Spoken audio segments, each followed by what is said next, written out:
Salut tout le monde, ici Godrage, on se retrouve aujourd'hui pour une petite review et critique du premier trailer de Star Wars épisode 9. Et avant de commencer, je tenais à vous dire que l'épisode précédent, c'est-à-dire l'épisode 8, Les Derniers Jedi, est le seul film Star Wars que je déteste et dont j'ai maudit le réalisateur Rian Johnson, ayant tout détruit sur son passage dans son film.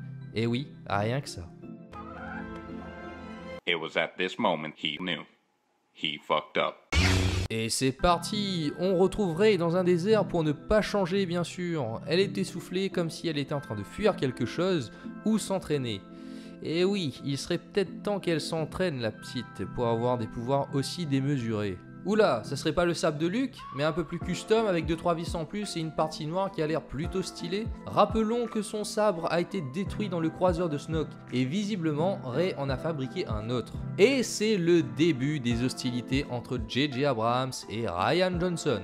Et bien apparemment, dans cette scène dont le décor est très beau, je dois l'admettre, un TIE Fighter fonce sur Rey, accessoirement pour la défoncer. Ah, il est motivé le gars qui veut lui rouler dessus.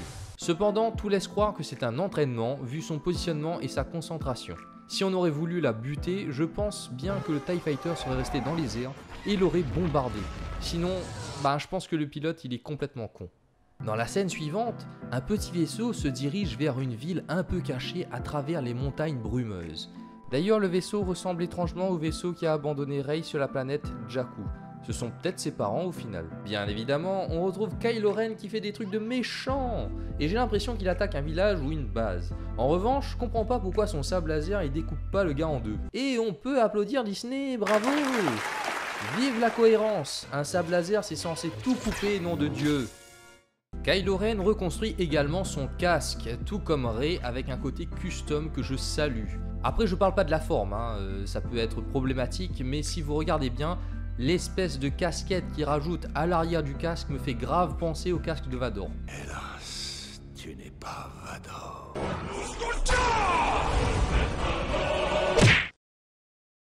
Puis on passe à Finn et Poe, qui se trouvent sur la même planète que Rey au début du trailer, et ça commence à devenir lourd. Et qui dit trailer, dit publicité pour les jouets, avec BB-8 et son nouvel acolyte qui se retrouvera sur les rayons des grands magasins de jouets pour Noël. Et vous croyez que je vais acheter votre connerie là? Vous fourrez le doigt dans le réacteur. J'en possède déjà un de vos modèles à la maison. Regardez, il a même des trous pour faire la voix. Je suis sûr que chez vous, vous en avez aussi. Et si vous n'avez pas de lampe, un mégaphone ou un filtre à café, ça fera l'affaire. Restera plus qu'à trouver la jante sans pneu. Mon Dieu, mais c'est Lando Calrissian, le seul, l'unique. Oui, il est bien de retour et il a bien vieilli. Un peu comme tout le monde quoi. Et je reviens sur cette fameuse scène où je pense que nos héros iront chercher Lando dans cette ville. Enfin, croisons les doigts pour que tu ne finisses pas comme tes compères, Billy.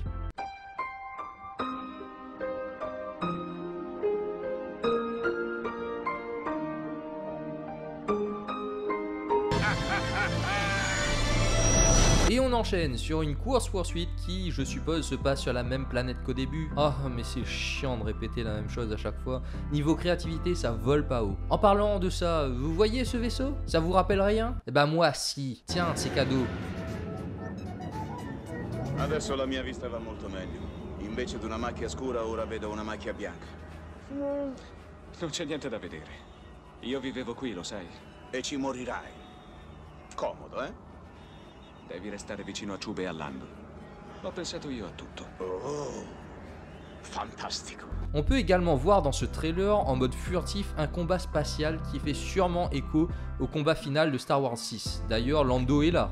Ah tiens, une médaille qui rappelle que l'on fait partie de la rébellion, tout comme la bague de Rose dans Les Derniers Jedi, et que je trouve totalement con. Ou cette médaille qui fait partie de celle qu'ont reçue Luke et Han à la fin du premier Star Wars. Et là, je trouve que c'est un bel hommage comparé au dé en or d'Han Solo qu'on l'on aperçoit entre deux frames juste là. La regrettée Carrie Fisher morte dans la vraie vie va faire ses adieux dans le film. Et enfin, ce plan que je ne comprends pas du tout, mais qui encore une fois rappelle beaucoup Star Wars le retour du Jedi, avec ce qui reste de l'étoile de la mort, dans une mer plutôt agitée. Qu'est-ce qu'ils vont faire? Que vont-ils chercher? Pourquoi vont-ils dans cet endroit? Je ne sais pas, mais tout ce que je peux vous dire, c'est que le rire qu'on entend à la fin, je suis quasi sûr que c'est celui de l'empereur.